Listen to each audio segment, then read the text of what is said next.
দশম গ্রেড বাস্তবায়নের দাবিতে কর্মবিরতিতে আছে মেডিকেল কলেজ হাসপাতালে কর্মরত টেকনোলজিস্ট ও ফার্মাসিস্টরা, যার ফলে বন্ধ মেডিকেলে ঔষধ বিতরণ ও স্বাস্থ্য পরীক্ষা কার্যক্রম। বিস্তারিত জানতে রংপুর মেডিকেল কলেজ হাসপাতাল থেকে সরাসরি যুক্ত হচ্ছেন প্রতিনিধি শাহরিয়ার মিম। শাহরিয়ার মিম, নিশ্চয়ই আমাকে শুনতে পাচ্ছেন। শাহরিয়ার মিম, এই যে মেডিকেল টেকনোলজিস্ট ও ফার্মাসিস্টরা কর্মবিরতি পালন করছে, তো এই ব্যাপারে কর্তৃপক্ষ কোনো ব্যবস্থা নিচ্ছে কিনা? বানা, আপনাকে ধন্যবাদ। রয়েছি রংপুর মেডিকেল কলেজ হাসপাতালে। নিশ্চয়ই আপনি দেখতে পাচ্ছেন যে দশম গ্রেড বাস্তবায়নের দাবিতে এই হাসপাতালে কর্মরত যারা টেকনোলজিস্ট ও ফার্মাসিস্ট তারা কিন্তু কর্মবিরতিতে রয়েছেন, যার ফলে রংপুর মেডিকেল কলেজ হাসপাতালে যে রেডিওলজি বিভাগ তার সেবা কার্যক্রম এই মুহূর্তে ব্যাহত হচ্ছে। সকাল 9টা থেকে 11টা পর্যন্ত 2 ঘন্টার এই কর্মবিরতিতে আমরা দেখতে পাচ্ছি যে এখানে কর্মরত যারা রয়েছে তারা কিন্তু এই মুহূর্তে মেডিকেলের সামনে অবস্থান নিয়েছেন। অবস্থান নিয়ে তারা কর্মবিরতি পালন করছেন এবং আগামীকে তাদের পরিকল্পনার কথা জানাচ্ছেন। এই পর্যায়ে আমরা কেন্দ্রীয় নেতার সাথে কথা বলবো। আপনারা আসলে কি চাচ্ছেন এখন? বিসমিল্লাহির রহমানির রহিম, ধন্যবাদ আপনাকে। আমরা বাংলাদেশ মেডিকেল টেকনোলজিস্ট ফার্মাসিস্ট দশম গ্রেড বাস্তবায়ন পরিষদ কেন্দ্রীয় কমিটির নির্দেশনা অনুযায়ী আমরা আজকে কর্মবিরতি 2 ঘন্টা কর্মবিরতি দিয়েছি।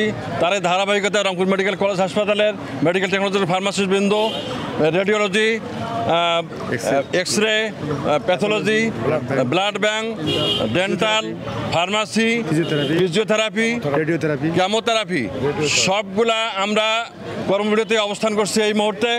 কারণ আমাদের 30 বছরে যে এই দাবি, ন্যায্য দাবি 94 সাল থেকে যেটা প্রজ্ঞাপন হয়ে আসছিল, আমরা দেখেছি অন্য ডিপ্লোমারা সবাই দশম গ্রেড হোল্ড করে, কিন্তু শুধুমাত্র আমাদেরকে বৈষম্য স্বীকার করে রাখছে। আপনারা জানেন অবশ্যই যে 5ই আগস্টের পর থেকেই অনেক পেশাজীবীরা বিভিন্ন দাবি দাবা তাদের পালন করছে এবং তাদের প্রজ্ঞাপন জারি করছে কর্তৃপক্ষ। পরবর্তী কার্যক্রম কি আপনাদের? এখন পরবর্তী কার্যক্রম আমাদের হলো, আজকে আমাদের 2 ঘন্টা কর্মবিরতি। আগামী 3 তারিখে আমাদের হবে অর্থ দিবস কর্মরত, অর্থাৎ সকাল 8টা থেকে বেলা 12টা পর্যন্ত কর্মবিরতি হবে। তারপরে 4 তারিখে আমাদের পূর্ণ দিবস কর্মবিরতি। তারপর যেমনটি শুনছিলেন যে এই রংপুর মেডিকেল কলেজ হাসপাতালে কর্মরত যারা টেকনোলজিস্ট রয়েছে এবং ফার্মাসিস্ট রয়েছে তারা কিন্তু এখন কর্মবিরতিতে রয়েছেন, যার ফলে রংপুর মেডিকেল কলেজ হাসপাতালের রুগীরা চরম দুর্ভোগে রয়েছে। এখানে কিন্তু ঔষধ বিক্রয়, ঔষধ বিপণন হচ্ছে না, রেডিওলজি বিভাগ বন্ধ রয়েছে, এক্স-রে, ইসিজি, রেডিওথেরাপি, রক্ত পরীক্ষা নিরীক্ষা সহ সকল গুরুত্বপূর্ণ কার্যক্রম এই মুহূর্তে বন্ধ রয়েছে। এবং তারা এখান থেকে দাবি জানিয়েছেন তাদের যদি দশম গ্রেড বাস্তবায়ন না হয় তারা আগামী 4 ডিসেম্বর থেকে পূর্ণাঙ্গ শাটডাউনে যাবে। তো সবকিছু মিলে বান্না, এই ছিল রংপুর মেডিকেল কলেজ সামন থেকে আমার কাছে সর্বশেষ।